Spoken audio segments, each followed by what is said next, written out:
তারা এক সময় গুপ্ত ছিল, তারা নিষিদ্ধ আওয়ামী লীগের মধ্যে ছিল, তারা ছাত্রলীগের মধ্যে ছিল। তখন হইলো অল্প পানির মাছ যখন একটু বেশি পানিতে যায় তখন নিজেও ধরাকে সরা জ্ঞান করে। একটা রাজনৈতিক দল 3টা দেশে নিষিদ্ধ হয়েছিল, ভারতে, পাকিস্তানে, বাংলাদেশে। তো একটা রাজনৈতিক দল যদি এতবার নিষিদ্ধ হয় তার তো অনেক সমস্যা আছে। এখন সমস্যাগুলা বাংলাদেশের মানুষ জানতে পারতেছে। এখন আসে না অনেক সময় তারা কি হইতো যে আমাদের সাথে যখন এলাই ছিল তখন আসে না যে সঙ্গদোষে লোহাও বাসে।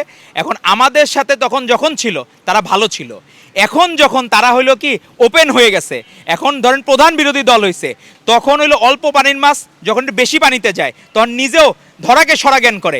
তাদের মনের মধ্যে তারা এক সময় গুপ্ত ছিল, তারা নিষিদ্ধ আওয়ামী লীগের মধ্যে ছিল, তারা ছাত্রলীগের মধ্যে ছিল।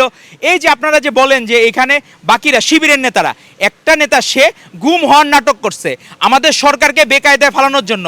একজন মানুষও বলতে পারবে না যে এই সময় শুধুমাত্র বিরোধী মত হওয়ার কারণে সে হোস্টেলে সিটের বাইরে আছে বলতে পারবে না, সে কোনোভাবে অন্যায় জুলুম নির্যাতন শিকার বলতে পারবে না।